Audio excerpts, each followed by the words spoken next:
ಗುರು ನಾನು ಇವತ್ತು SR ಮನೆಗೆ ಹೋಗಿದ್ದೆ. ಅವ್ರ ಮನೆಗೆ ಹೋದಾಗ ನನಗೆ ಈ ತರ ಹೊಡಿತಾರೆ ಅಂತ ಅನ್ಕೊಂಡೇ ಇರಲಿಲ್ಲ ಗುರು.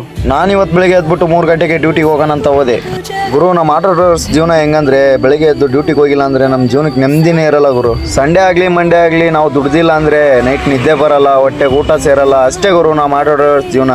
ಅದಾದ್ಮೇಲೆ ಇವತ್ತು ನಾವು ನಮ್ಮ ಮಚ್ಚ ಎಲ್ಲಿಗೆ ಹೋಗ್ತಾ ಇದೀವಿ ಅಂದ್ರೆ ನವೀನ್ ಗೌಡ ಸರ್ ಮನೆಗೆ. ನವೀನ್ ಗೌಡ ಸರ್ನ ಮೀಟ್ ಆಗಕ್ಕೆ ಹೋಗ್ತಾ ಇದೀವಿ. ನವೀನ್ ಗೌಡ ಎಂಬ ಒಂದು ಕನ್ನಡ ಇಂಡಸ್ಟ್ರಿಯಲ್ಲಿ ಅವ್ರನ್ನ ಏನಂತ ಕರೀತಾರೆ ಕಮೆಂಟ್ ಮಾಡಿ. ಗಾಡಿ ಸೈಡ್ಗೆ ಹಾಕ್ಬಿಟ್ಟು ಒಂದು ಟೀ ಕುಡಿದ್ವಿ. ಟೀ ಕುಡಿದ್ಮೇಲೆ ಡೈರೆಕ್ಟ್ ಆಗಿ ನಮ್ಮ ಬಾಸ್ ಮನೆ ಹತ್ರ ಬಂದ್ವಿ. ನಮ್ಮ ಬಾಸ್ ಮನೇಲಿ ಇದಾರೆ ಅಂತ ಗೊತ್ತಾಯ್ತು. ಬನ್ನಿ ನೋಡೋಣ ಏನಾಗುತ್ತೆ ಮುಂದೆ. ಅವ್ರ ಮನೆ ಹತ್ರ ಬಂದಾಗ ಕಾದು ಸಾಕಾಯ್ತು ಗುರು. ಅದಾದ್ಮೇಲೆ ನಮ್ಮ ಮಚ್ಚ ಬಂದ. ಅದು ಆದ್ಮೇಲೆ ನಮ್ಮ ಮಾವ ಬಂದ. ಬಾಸ್ ಮನೇಲಿ ಇದ್ರು ಬಾಸ್ ಬರೋ ಗಂಟ ನಾನು ಈ ಜಾಗ ಬಿಟ್ಟು ಕದ್ಲಲ್ಲ ಅಂತಂದ ನಮ್ಮ ಮಚ್ಚ. ಅದಾದ್ಮೇಲೆ ನಮ್ಮ DK ಶಿವಕುಮಾರ್ ಸರ್ ನಮ್ಗೆ ಕೈ ಮಾಡ್ಬಿಡೋದ. ಅದಾದ್ಮೇಲೆ ನಾನು ನಮ್ಮ ಮಾವ ಹೋಗಿ ನಮ್ಮ ಬಾಸ್ ಮನೆ ಹತ್ರ ಕೂತ್ಬಿಟ್ವಿ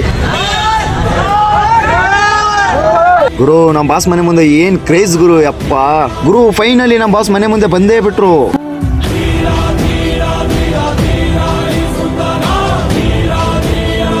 ಗುರು. ಇವತ್ತು ಅವ್ರು ಫೋಟೋ ಕೊಟ್ಟಿಲ್ಲ ಅಂತ ಏನು ಬೇಜಾರಿಲ್ಲ.